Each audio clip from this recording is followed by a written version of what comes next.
Perk, what about this Lakers team? I know you like watching them. Do you think there's anything else that they have to add?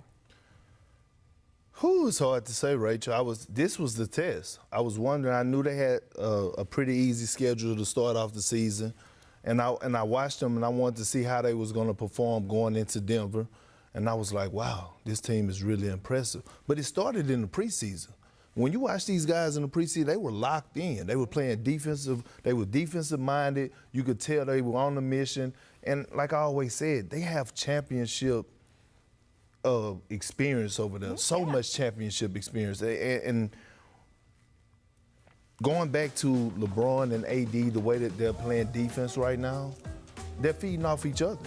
And I think LeBron defense has picked up because Anthony Davis is leading the way defensively, and he's like, oh, I got to carry my load because AD is doing a great job. So right now, I don't see any flaws right now with them because they're so deep. They're so experienced for as championship experience, and the way Rondo been playing, and then you could go to Quinn Cook, and then even like Jared Dudley, he played in the fourth quarter, but he was ready to play. Yeah. Like, they remind me of the 08 Celtic team, just how deep they are and just the chemistry. Who was on and the right 08 Celtics? pieces. Do you remember? No, that was me. That was me. But also Rajon Rondo, to your point, who's on this team. And he's playing great basketball right now. I mean, just Danny Green, I just don't see any flaws. Kyle Kuzma, like I always say, is the X factor. When he's focused, he's locked in, and not going outside his body, he's doing Do you know great. what the Jazz's record is while playing a team on the second night? It's not according to Stats and Information in the last 25 years. It's probably about 510. Meaning that when they get a team on the second night of a back-to-back, they tend to always win. They've been winning in that building since it opened on the second night of back-to-backs when they have the rest advantage. Also, Denver and Utah were both coming off losses, which meant that they were very focused on trying to beat the Lakers. Damn impressive. Not only that, the Lakers had 3 or 4 guys who were sick. Okay, but the question is, do they have any flaws? I think that if they're going to beat the Clippers in a 7-game series, they could use another wing defender because you can't really ask LeBron to play 40 minutes on Paul George or Kawhi Leonard. So I think if they look at this roster, and of course we know what we're talking about. We're talking about a guy like Andre Iguodala. Right. Could they pull this off? Could he get bought out, which the Grizzlies say they won't do? Could they get a guy like that? I think their three-point shooting has been up and down, but they've got a lot of weapons. It's not fatal. I do think that is one thing that they would look for. But all in all, damn impressive Lakers showing to start this season. It's interesting you bring up a wing defender. So going into this season, I knew they were going to be good with LeBron and AD, but I did have questions about the defense, especially on the perimeter. And I got some pushback of people being like, how could you even ask the question? This wasn't me saying they're going to be bad. This was me just asking the question. What are they going to do there? I have some concerns. And I want you to look at why. So take a look. This is the Lakers players last season. This is their personal defensive efficiency numbers, right? And Anthony Davis, obviously on a different team. But these are the main guys they're putting out on the floor, right? So those are the numbers. And when you look at those numbers, you have questions about what kind of defensive team this team is going to be. Now look at this season. We're going to put them side by side here. Look at how much guys have improved. Look at Alex Caruso. Look at that. Hose. Right? Look at every guy, though. Look at LeBron's improvement in defensive efficiency. Look at Kyle Kuzma.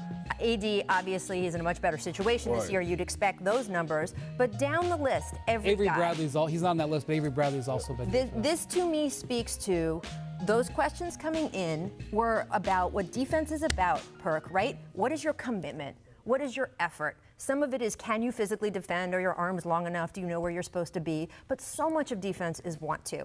And we saw this team, these players, not put that effort in all the time last season. And there was a question if they got off to a rough start, if they just maybe aged out and they couldn't do it anymore.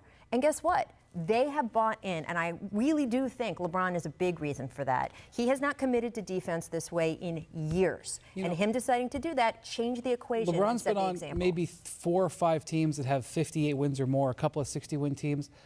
I don't know if I've ever seen him on a team that has looked this good in the first 20 games because historically he gets off to he sort of warms up. And that has not been what he's done this year. Well, to follow up on your point, Rachel, last year they were playing for nothing, okay? Once Braun got hurt, their chances on making the playoffs, so really nobody was focused. When you coming in and championship, winning the ring is on your mind, Of course, guys is going to lock in. Yeah. You know, guys are going to lock in. Guys are going to be focused, and you're playing for something different. Last year was just like, oh, okay, let's just get through the season. But they weren't playing for nothing, Perk, until the end. LeBron came back from the injury. He missed about a quarter of the season. It was a huge blow for them because they had been in fourth when he went out, and they obviously were much further. But they were playing for a playoff berth. They were fighting for that. Remember, LeBron said, I'm going to lock in now, and I'm going into playoff mode early. And if they had gotten into the playoffs, which he fully expected, and the Lakers told us at that point in the season when he came back they were going to do, he expected to get into the tournament and go be LeBron.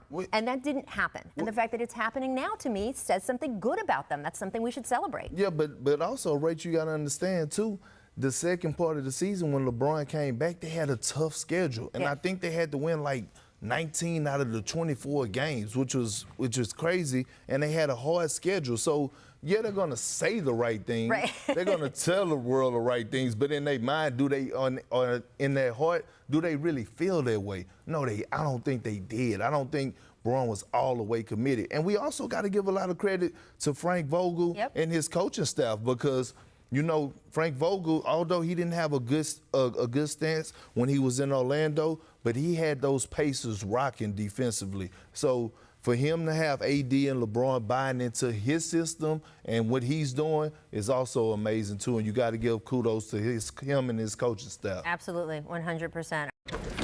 Thanks so much for watching ESPN on YouTube. For more sports analysis and highlights, download the ESPN app. And for live streaming and premium content, subscribe to ESPN+.